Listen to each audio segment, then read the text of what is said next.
At 6:45 in the morning, while a pearl gray Rolls-Royce silver cloud idled like a sleeping cathedral in my driveway, Sandra Withers was zip-tying a laminated tag to its Spirit of Ecstasy hood ornament. The tag read, "Property of Willow Rest HOA, Community Heritage Vehicle." I stepped out of my front door holding a torque wrench and a coffee. Sandra, the HOA president with a bob cut sharp enough to slice steel, smiled at me like she was christening a yacht. The Rolls honked once, as if the car itself were offended by her presence. "My name is Grant Calder. I design museum exhibits. I'm used to preserving history, but I didn't expect to be defending it from a woman who thinks business casual is appropriate attire for checking the mailbox. 6 months ago, I rescued this 1962 Silver Cloud II from under a neighbor's tarp. It was decomposing into the earth. I spent 8 months of dawn-to-dusk labor bringing it back to life. I fed the leather, blueprint the carburetors, and painted it the color of a storm cloud over the English Channel." Sandra became fascinated by the project. At first, it was just notes, exhibition items must be registered. Then she started imposing a stewardship fee of $50 a month for the visual enjoyment neighbors got by driving past my driveway. Then came the tours. I'd look out my window to see Sandra leading groups of neighbors, narrating a purely fictional history. "The Queen drove this to prom," she'd tell them. "It belonged to a deceased oil magnate." When I installed a new horn relay, she filed a noise complaint, claiming the sound was too aristocratic for a cul-de-sac. Sandra's fascination crossed from annoying into felony territory, with the casualness of someone walking up a mall escalator.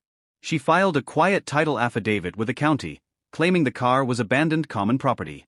She forged a donation letter with my signature, vaguely resembling mine, if I were 5 years old and high on sugar. She even scheduled a heritage parade starring my car without asking me. Then, she hired a landscaping company to tow it. They showed up with a truck rated for jet skis. The driver took one look at the 2-ton Rolls-Royce, looked at his truck, and backed away slowly. But Sandra's final mistake? She tried to pry off my VIN tag cover with a butter knife to verify provenance. She filmed herself doing it, narrating like a true crime podcaster. Unfortunately for Sandra, I have 4K security cameras. And I have a friend at the DMV named Marcus. Marcus hates title fraud. 3 days later, the suits arrived. A DMV investigator, 2 officers, and a county clerk.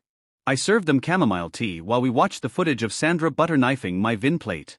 Tampering with vehicle identifiers, the investigator noted in a parental tone, is not a hobby anyone should pursue. Across the street, the police knocked on Sandra's door. She emerged in a decorative shawl, wearing an expression of complete denial. Then the clerk produced her forged donation letter, which was signed in Comic Sans. The officer's eyebrows did synchronized calisthenics. There is no legitimate legal document in the history of American jurisprudence signed in Comic Sans. I filed trespass and vandalism complaints in my living room.